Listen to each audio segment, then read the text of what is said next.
様こんにちは、セイナです。今回は2023上半期ベストコスメ発表前に振り返り、上半期中に動画内でご紹介させていただいた新作下地10種類を徹底解説していきたいと思います。上半期は人気のディオールの下地のリニューアルや話題になったアディクションの UV コンパクトの発売など新作下地が盛りだくさんでしたよね。こちらの動画では上半期中に動画内でご紹介させていただいた10種類の下地をそれぞれ塗り心地、仕上がり、香り、ファンデーションと組み合わせた時の塗りやすさや仕上がりについて、そして4時間後のマスク崩れについてまとめておりますので、下地選びに迷われている方に少しでも参考になれば嬉しいです。また各下地の詳細や詳しいアイテム情報についてはそれぞれの動画でご紹介しておりますので、もっと詳しく知りたいという方は概要欄に記載されているリンクからもチェックしていただけたら嬉しいです。それでは早速始めていきます。それでは2023年上半期に動画内でご紹介した下地をおさらいしていきます。まずはこちら、2月16日発売、コスメデコルテのサンシェルターマルチプロテクショントーンアップ CC10 番のラベンダーローズのカラー。2月24日発売、ディオールスキンフォーエバーグローベール、ディオールスキンフォーエバーベルベットベール、プレステージホワイトルプロテクター UV ルミエールシアグロー。3月1日発売、ベアミネラルプライムタイムレッドネスリデュース。3月3日発売、イヴ・サンローランボーテフェアショットエアリーライト UV50、アディクションスキンケア UV タッチアップクッション、ジルスチャートビューティーブライト&スムースセラムプライマー、エスティローダーダブルウェアセカンドスキンクリームプライマー。そして3月24日発売、ナーズソフトマットプライマー。以上の10種類です。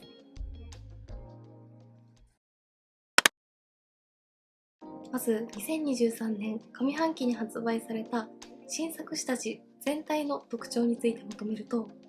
引き続き人気だったオーソドックスなツヤタイプや紫外線カット効果がしっかりと得られるタイプはもちろんですが、全体的に毛穴をしっかりと補正してくれたり、毛穴を埋めてカバーしてくれるような、下地だけでもカバー力を感じられたり、ファンデーションのカバー力を高めてくれるようなタイプの下地が多かった印象です。上半期に発売されたファンデーションが比較的薄すぎでナチュラルカバーのアイテムが多かった分、下地でしっかりと気になる毛穴悩みなどもカバーしてくれるようなアイテムが多かったのかなと思いました。それではそんな毛穴補正をしてくれるタイプからご紹介していきたいと思います。毛穴補正タイプはこちら、コスメデコルテのサンシェルターマルチプロテクショントーンアップ CC10 番のラベンダーローズと、ディオールのディオールスキンフォーエバーベルベットベール、ベアミネラルのプライムタイムレッドネスリデュース、ジルスチャートビューティーのブライト&スムースセラムプライマー、エスティローダーのダブルウェアセカンドスキンクリームプライマー、そしてナーズのソフトマットプライマー。以上の5つです。10種類中6つが毛穴補正効果も感じられるようなタイプでした。そしてこの6つの中でもそれぞれ特徴があって、肌表面をさらりと仕上げ皮脂崩れに強いタイプ、しっとりとクリーミーな保湿感を感じ毛穴を埋めて補正してくれるタイプ、そして軽くてみずみずしさもありながら適度に毛穴を補正してくれるタイプという感じで、肌タイプやお悩み別に毛穴対策下地を選ぶことができます。まずは毛穴対策系の下地の中でもオーソドックスなさらりとしていて皮脂崩れに強いタイプからご紹介していきたいと思います。こちらの2つは仕上がりとしては比較的ツヤは抑えめで、毛穴や凹凸を感じさせないフラットでセミマット寄りな肌に仕上げたいという時におすすめです。しっかりと保湿をしたいという方よりも皮脂による崩れを防ぎたいという方や、肌表面をサラサラに仕上げたいという方におすすめです。ではまず1つ目、ナーズのソフトマットプライマーから実際に塗っていきたいと思います。テクスチャーとしてはこんな感じで、みずみずしいですが適度な重さがあって、伸ばしていくとすぐに肌表面がサラサラに仕上がります。こちら側にやっていきます。適度な重さがあるので伸ばしにくいというわけではないですが、すぐにサラサラに変化しているので、肌表面の乾燥が気になるという時には少し塗りにくく感じるかもしれません。はい、こちら側半分にNARSのソフトマットプライマーを塗ってみました。こちらの下地の仕上がりの大きな特徴は、特にカラーはついていなくてカラー補正効果はないのに、重さのあるプライマーが肌の毛穴や凹凸をしっかりと埋めて、肌表面をフラットに均一に整えてくれるからか、自然なカラー補正がついている下地を塗った時くらいの補正力を感じられるところです。近くで見てもしっかりと毛穴や凹凸を埋めてフラットにしてくれている感じが分かりやすいと思います。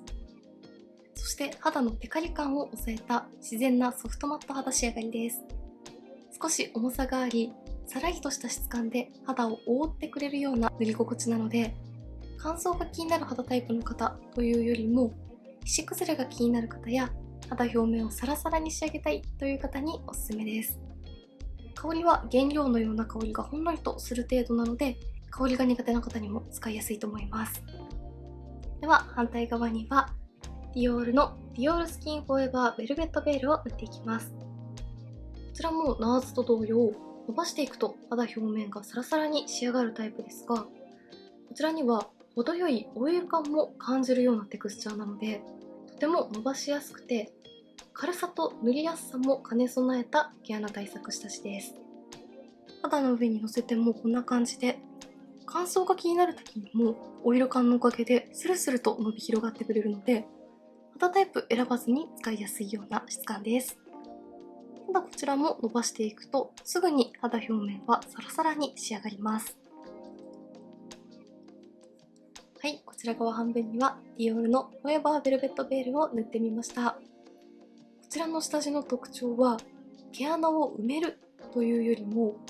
肌にフィルターをかけたような毛穴ぼかし効果を感じられるところです。こういったしっかりと毛穴補正効果を感じられるタイプの下地は、反対側に塗っているNARSのように少し重さがあって毛穴や凹凸をしっかりと埋めてくれるようなタイプが多いですが、こちらのフォーエバーベルベットベールは軽くて自然な仕上がりなのに毛穴をぼかしてくれているので、軽さと塗りやすさも兼ね備えたような毛穴補正効果のある下地です。近くで見てもこんな感じで、とても素肌っぽくて自然ですが、ちゃんと毛穴はぼかしてくれていますよね。そしてこちらも肌表面はサラサラに仕上がるので、肌表面のベタつきが気になるという方にもおすすめです。かなり乾燥が気になる肌タイプという方には少し保湿感は物足りないかなとは思いますが、程よいオイルっぽさもあるので、肌表面の水分や油分を吸着しすぎてしまってパサついてしまうという感じはしにくいです。そして香りはディオールのフォーエバーシリーズ独特のフレグランスのようなフローラル系の香りがほんのりとする中に、ハーブのような香りも少し感じます。他のディオールフォーエバーシリーズのベースメイクよりも少し香りは抑えめな印象です。NARSとディオールそれぞれアップで比較するとこんな感じです。こちらも肌表面がサラサラに仕上がって毛穴補正効果があるところは同じですが、やはりNARSはしっかりと重さのある下地が肌の毛穴や凹凸を埋めてくれているような感じなのに対して、ディオールは厚みがなく軽いですが、毛穴を自然にぼかすように補正してくれている感じが分かりやすいと思います。ではこの上からファンデーションを塗って、ファンデーションと組み合わせた時の塗りやすさや仕上がりの違いについてもご紹介していきたいと思います。今回はこちらのローラ・メルシェのリアルフローレスウェイトレスパーフェクティングファンデーションというみずみずしくて伸びが良くて素肌のような自然なカバー力のファンデーションで違いを見ていきたいと思います。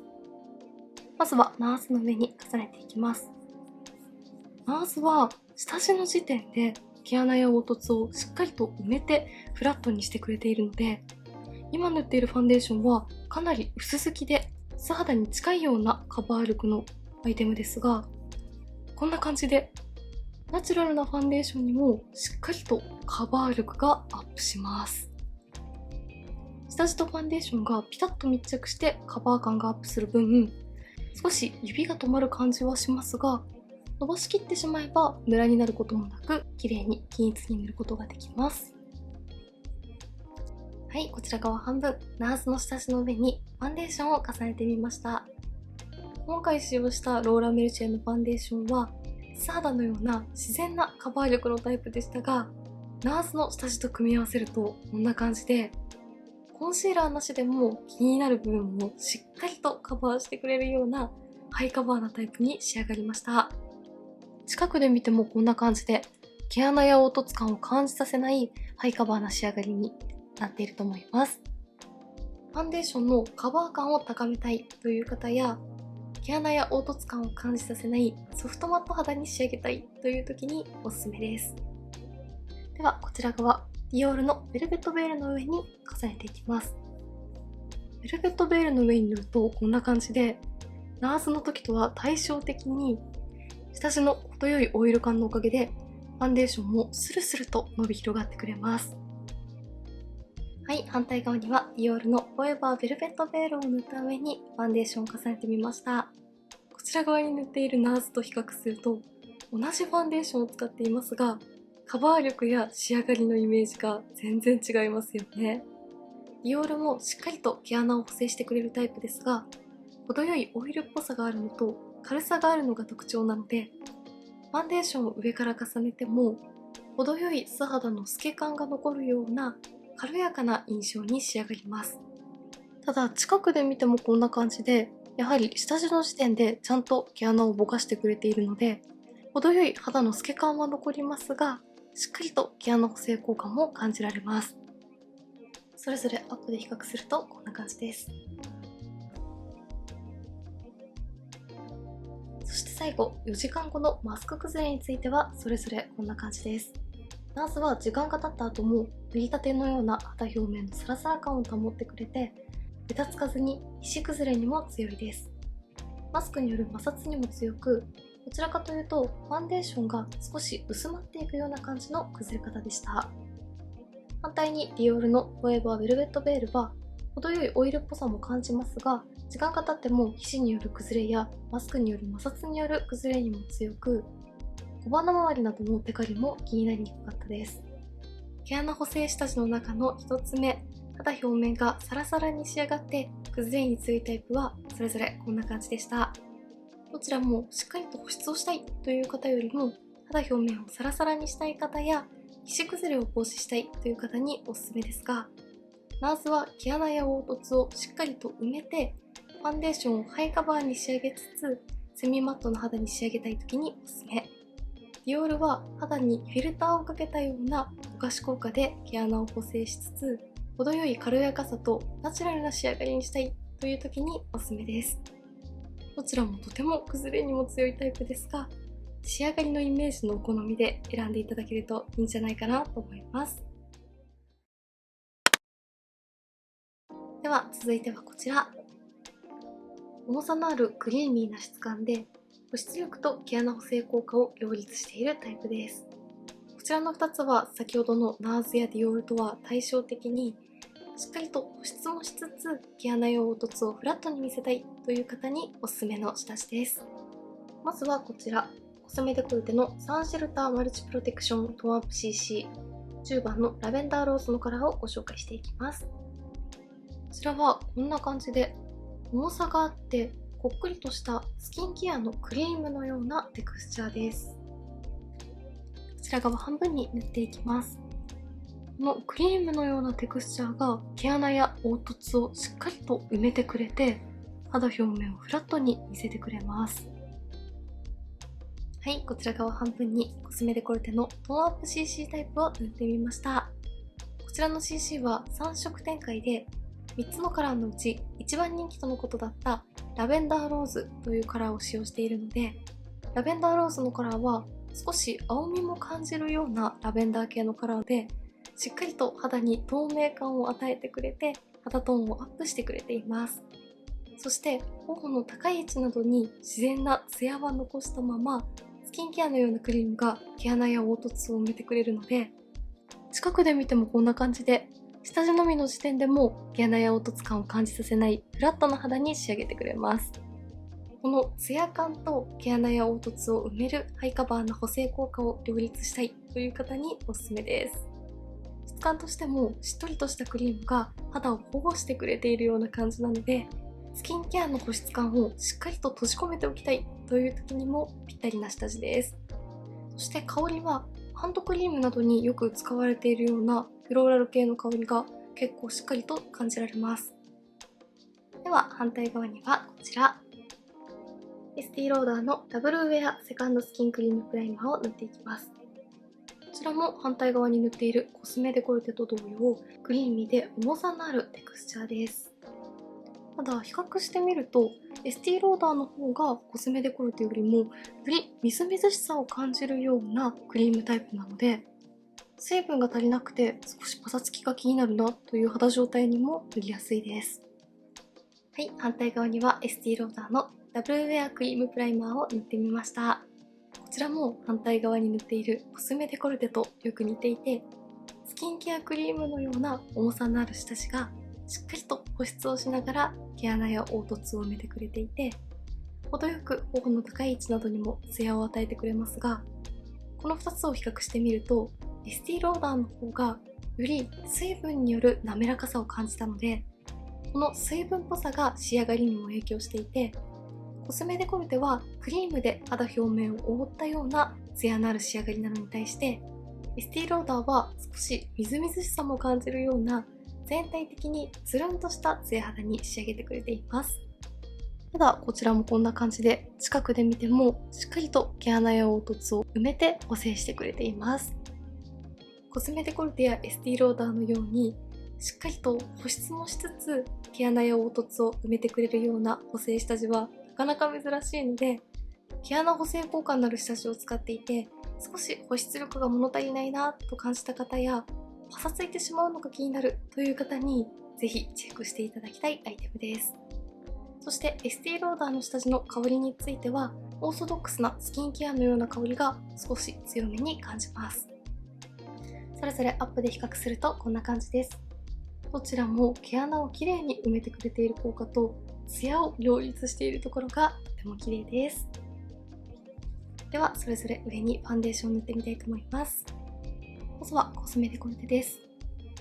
コスメデコルテは下地の時点で結構しっかりとカバーをしてくれているので、ファンデーションと組み合わせてもこんな感じで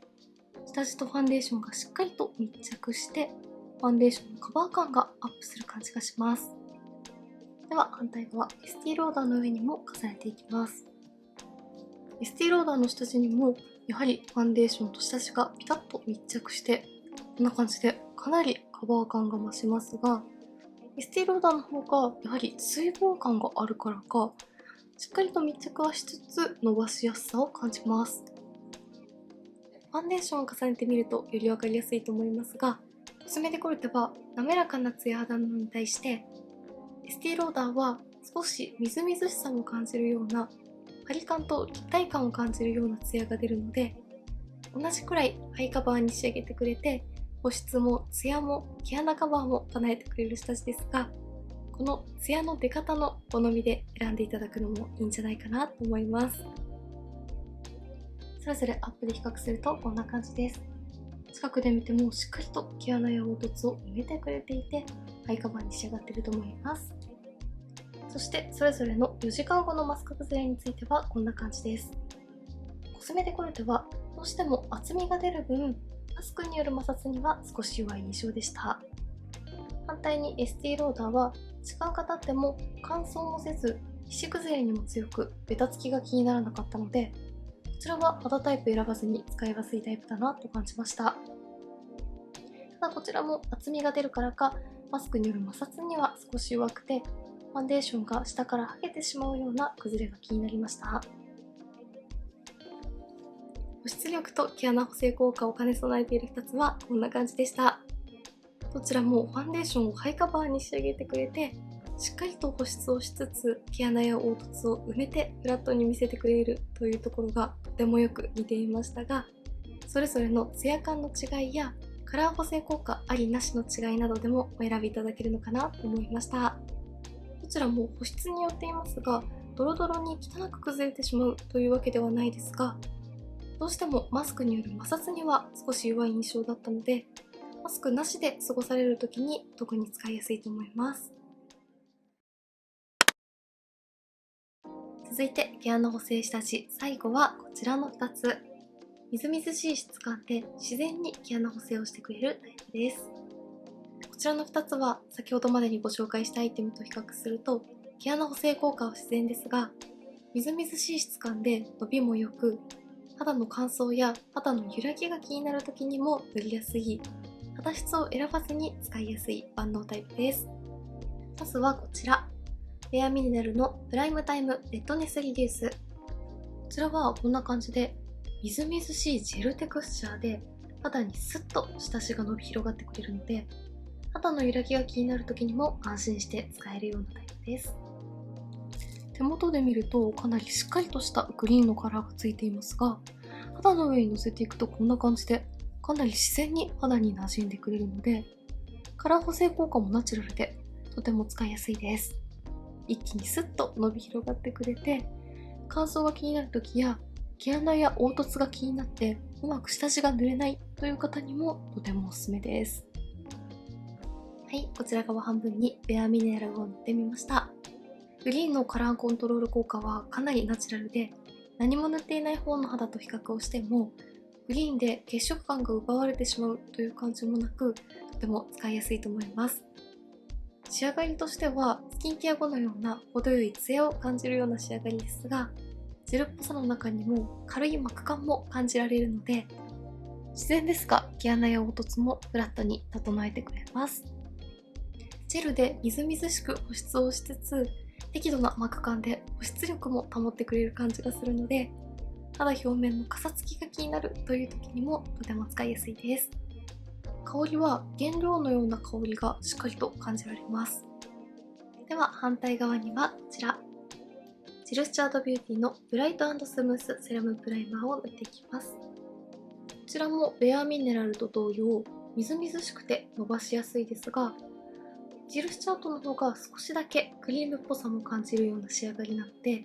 しっかりと肌をトーンアップさせてくれて、毛穴や凹凸もフラットに整えてくれます。肌の上にのせていくとこんな感じで、先ほどご紹介した保湿力を兼ね備えたタイプをかなりみずみずしく仕上げたような質感なので、軽さも欲しいけれどある程度毛穴や凹凸もしっかりとフラットにしたいという方におすすめです。はい、こちら側半分にジルスチャートビューティーのブライト&スムースセラムプライマーを塗ってみました。反対側に塗っているベアミネラルがかなり自然な仕上がりだからか、こちらの下地のトーンアップ感と毛穴補正効果がより分かりやすいと思います。ただ塗り心地としてはジルスチャートビューティーもベアミネラルと同様みずみずしくて伸ばしやすいので、しっかりと毛穴補正効果も感じたいけれど、先ほどご紹介したコスメデコルテやエスティローダーのように重さのあるクリームっぽい保湿感は苦手で、もう少し成分によるみずみずしい保湿感のタイプを探しているという方にぴったりだと思います。近くで見てもこんな感じで、重たい感じはしなくてみずみずしい塗り心地なのに、しっかりと毛穴や凹凸を埋めてくれているところがすごいですよね。ブランドサイトにはすりガラスのようなセミマット肌に仕上がるという記載がありますが、意外と肌の上にのせてみると程よく顔の中心などにツヤも感じることができます。香りについては少しフルーティーさも感じるような甘めの香りがついています。それぞれアップで比較するとこんな感じです。どちらもみずみずしい塗り心地ですが、毛穴も補正しつつ素肌感が残るベアミネラルの自然な仕上がりと、しっかりと毛穴や凹凸を埋めてくれているようなジルスチャートの違いが分かりやすいと思います。ではこの上にファンデーションを塗っていきます。まずベアミネラルです。ベアミネラルはこんな感じで毛穴や凹凸を補正してくれて肌を滑らかにしつつ、肌表面もジェルによる保湿感でふっくらとするからか、ファンデーションも一気にスルスルと伸び広がってくれます。ベースメイクが塗りにくいと感じた時に肌を塗りやすい状態に整えてくれるという意味でも使いやすい下地です。続いてジルスチュアートの上にも重ねていきます。ジルスチュアートもみずみずしさがあるので、こんな感じでファンデーションも伸ばしやすいですが、やはり反対に塗っているベアミネラルと比較すると、ジルスチュアートの方が下地自体のカバー力があるからか、下地とファンデーションがピタッと密着するような感じがします。はい、こちら側にはベアミネラル、反対側にはジルスチュアートビューティーの下地を塗った上にファンデーションを重ねてみました。どちらの下地もみずみずしい保湿感を感じられるというところは同じですが、ベアミネラルはこんな感じで素肌の透け感も程よく残るようなファンデーションのナチュラルさを生かしてくれるような仕上がりなのに対して、ジルスチュアートは毛穴や凹凸もしっかりとカバーをしてくれていて、自然にトーンアップしてくれている感じが分かりやすいと思います。またどちらもみずみずしくて負担感はないのに、近くで見てもこんな感じで自然に毛穴や凹凸をカバーしてくれているので、毛穴補正効果のあるタイプの下地を使いたいけれど厚みが出すぎてしまったりパサついてしまったりクリームっぽい質感は苦手という方に使いやすいアイテムなんじゃないかなと思います。それぞれアップで比較するとこんな感じです。そして4時間後のマスク崩れについてはこんな感じで、まずベアミネラルはファンデーションが小鼻周りに溜まってしまったり汚くよれてしまうという感じではないですが、どうしても塗りやすさと程よい保湿感を感じるからか、少し顔全体にテカリが気になったのと、崩れにはそこまで強いというタイプではない印象でした。そしてジルスチュアートビューティーもみずみずしい質感の分保湿によっているので、少しテカリは気になる印象です。みずみずしい質感で適度な毛穴補正効果を感じられるタイプはこんな感じでした。どちらも自然に毛穴を補正してくれつつもかなり塗り心地が良くて、特にベアミネラルは肌の乾燥が気になる時や肌の毛穴や凹凸が気になってどうしてもうまくベースが塗れないという時にもとても使いやすいアイテムだったので、肌の不調が気になる時のお助けアイテムとしても活躍してくれるんじゃないかなと思いました。反対にジルスチュアートは今回ご紹介した6つの毛穴下地の中でも適度に毛穴カバーをしてくれるのに、みずみずしくて塗りやすくクリームっぽい保湿にも寄りすぎていないという中間的な質感だったので、こちらもとても使いやすいアイテムだなと感じました。続いてご紹介していくのはこちら、オーソドックスなツヤタイプ、ディオールのディオールスキンフォーエバーグローベールとプレステージホワイトルプロテクター UV ルミエールシェアグローの2つです。こちらの2つには程よい膜感があってつるんとしたツヤ肌に見せてくれるのと、伸びの良さと程よい重さのバランスが良くてしっかりと保湿感を保ってくれるという特徴があります。保湿もしつつ王道なツヤ肌に仕上げたいという方に特におすすめです。ではまずはこちら、ディオールのディオールスキンフォーエバーグローベールからご紹介していきます。こちらはこんな感じでみずみずしくて伸ばしやすいテクスチャーですが、程よい重さも感じられます。肌の上にのせてもこんな感じで滑らかで伸ばしやすいですが、しっかりと肌表面に適度な膜を作ってくれるような仕上がりなので、保湿もしつつ保湿を抱え込んでくれるような膜感で乾燥も防いでくれるようなタイプです。はい、こちら側にディオールのフォーエバーグローベールを塗ってみました。仕上がりとしてはこんな感じで程よい膜感で肌をつるんとした滑らかなツヤで覆ってくれています。そしてこの膜感の効果で近くで見ても自然に毛穴や凹凸をフラットに見せてくれているので、こちらの下地は保湿力、毛穴補正効果、つるんとしたツヤ肌仕上がり、そして紫外線カット効果などのバランスがとても良くてオーソドックスに使いやすいタイプの下地なんじゃないかなと思います。ほんのりピンクのカラーもついているので自然に肌トーンをアップしてくれている感じも綺麗ですよね。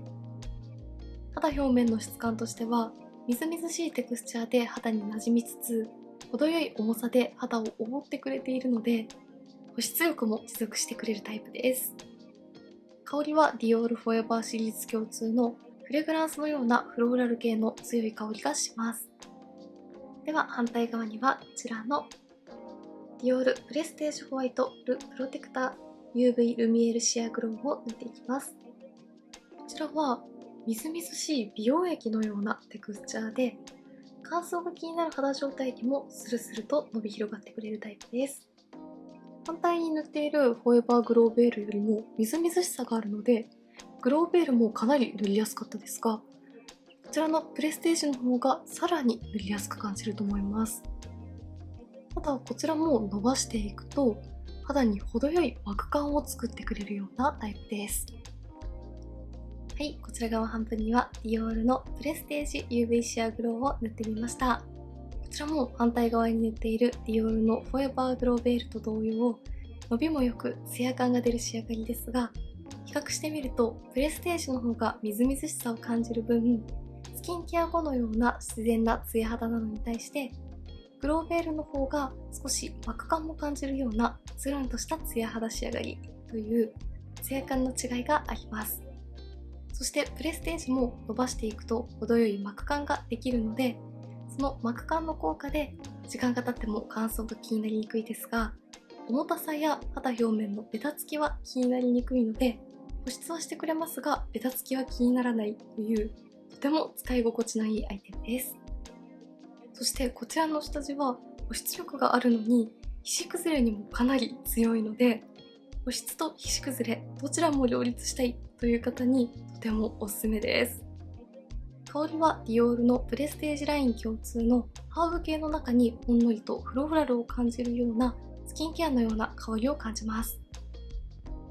それぞれアップで比較するとこんな感じです。ではこの上にファンデーションを塗っていきます。まずフォーエバーグローベールの上に重ねるとこんな感じで、私の時点でしっかりと肌を保湿してくれているので、ファンデーションもスルスルと伸び広がってくれますが、肌をつるんと仕上げてくれているので、ファンデーションも綺麗に均一に伸び広がってくれます。続いて反対側にプレステージの上に塗っていきます。プレステージはよりみずみずしさがあるので、ファンデーションが薄く均一に伸び広がってくれる感じがします。こちらもかなり塗りやすいです。はい、こちら側にディオールフォーエバーグローベール、反対側にディオールのプレステージ UV シアグローを塗って上からファンデーションを重ねてみました。どちらも下地の時点で肌に程よい膜感がありましたが、ファンデーションがハイカバーになりすぎることもなく、綺麗なツヤを感じさせるような仕上がりでした。こうして比較してみると、よりフォーエバーグローベールの方が肌のツルンと感がアップするような仕上がりで、プレステージは肌に厚みを感じさせないような自然なツヤ肌に仕上がっています。どちらも自然なツヤ肌に仕上げたいという方におすすめな下地です。アップで見るとこんな感じです。フォーエバーグローベールの膜感とプレステージの自然なツヤ肌の仕上がりの違いがより分かりやすいと思います。そして4時間後のマスク崩れについてはこんな感じでした。フォーエバーグローベールは保湿力が高いタイプなので、皮脂が気になる肌タイプの私には小鼻周りなどに少し皮脂が出てくる感じが気になりました。ただマスクの摩擦などには強い印象でした。続いてプレステージは4時間の間も肌の乾燥は気にならなく、しっかりと保湿感を持続してくれますが、マスクの摩擦による崩れなども気にならなく、かなり崩れに強いタイプの下地でした。こちらは乾燥が気になる肌タイプの方、皮脂崩れが気になる肌タイプなど、肌タイプを選ばずに使えるような下地です。そして最後にご紹介していくのはこちら。軽くてみずみずしく皮脂崩れに強いタイプ。イヴ・サンローランボーテのピュアショットエアリーライト UV50 とアディクションのスキンケア UV タッチアップクッションです。こちらの2つは化粧水で保湿をした時のような水分による保湿感とみずみずしい塗り口で肌表面にスッと伸び広がってくれて、ファンデーションの仕上がりに影響がなく、でも皮脂による崩れにかなり強いというところが大きな特徴です。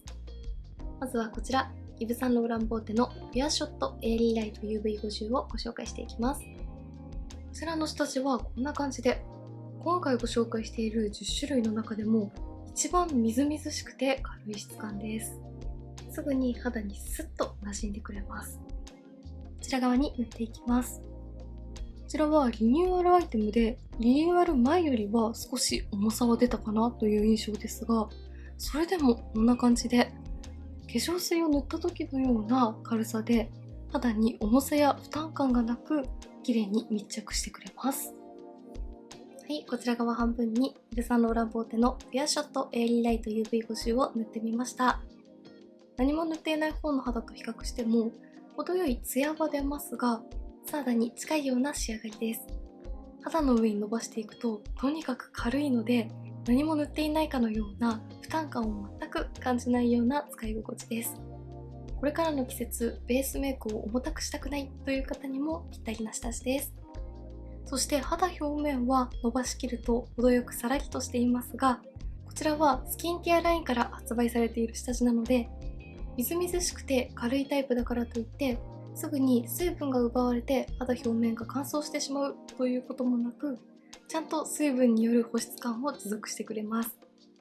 とにかく皮脂崩れを対策したいという方や、毛穴の開きを軽減させたいという方におすすめな下地です。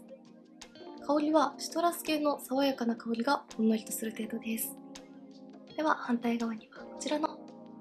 ディクションのスキンケア UV タッチアップクッションを塗っていきます。こちらは全3色展開で、それぞれのカラーごとの比較についてはメインチャンネルの別の動画でご紹介させていただいていますので、今回は反対側に塗っているイヴ・サンローラン・ポーテと同様のカラーレスタイプの001番で比較していきたいと思います。こちらはこんな感じで、今回ご紹介している中で唯一のクッションタイプとなっていて、手に出してみると反対側に塗っているイヴ・サンローラン・ボーテと同様、みずみずしくて軽い質感です。下地としてはもちろん、日中の乾燥が気になった時の潤いチャージや日焼け止めの塗り直し用としても使えるようなアイテムです。ではこちらから塗っていきます。クッションタイプなので肌に均一にのせることができますが、こちらは元々のテクスチャー自体がかなりみずみずしいので、スッと綺麗に馴染んでくれます。はい、こちら側にはアディクションの UV タッチアップクッションの001番を塗ってみました。こちらも反対側に塗っているイヴ・サンローラン・ボーテと同様、化粧水で保湿をした時のようなみずみずしい水分による保湿感を感じられる質感ですが、仕上がりを比較してみると、アディクションの方が薄い膜感を感じるからか、よりみずみずしくてツルンとした肌に仕上がっていると思います。こちらも水分による保湿力が持続して、皮脂によるテカリもしっかりと防いでくれるタイプです。香りについては原料のような香りがほんのりとする程度です。こちらの2つは仕上がりイメージや使用感がかなり似ていますが、どちらかというとイヴ・サンローラン・ボーテの方がみずみずしくて軽いテクスチャーの中にもしっかりとオイルなどのスキンケア成分を感じられるような質感なのに対して、アディクションはよりみずみずしくて、そのみずみずしい水分が乾かないように程よく薄い膜を感じられるという違いがありました。それぞれ後で比較するとこんな感じです。ほんの少しの差ですが、イヴ・サンローラン・ボーテの素肌に近いような透け感と、アディクションのほんの少しの膜感によるつるんと感の違いが分かりやすいと思います。では上からファンデーションを塗っていきます。まずはイヴ・サンローラン・ボーテです。こんな感じでスルスルと綺麗に伸び広がってくれます。続いてこちら側アディクションの上にも重ねていきます。アディクションもこんな感じでスルスルと伸び広がりますが、やはり反対に塗っているイヴ・サンローラン・ボーテよりも少し膜感があるからか、よりファンデーションが密着する感じがします。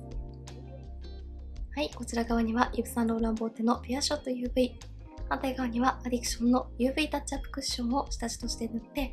上にファンデーションを重ねてみました。どちらもファンデーションに厚みが出すぎてしまったり、ツヤが出すぎてしまったり、マットになりすぎてしまうということもなく、ファンデーションの仕上がりに影響しにくいタイプですが、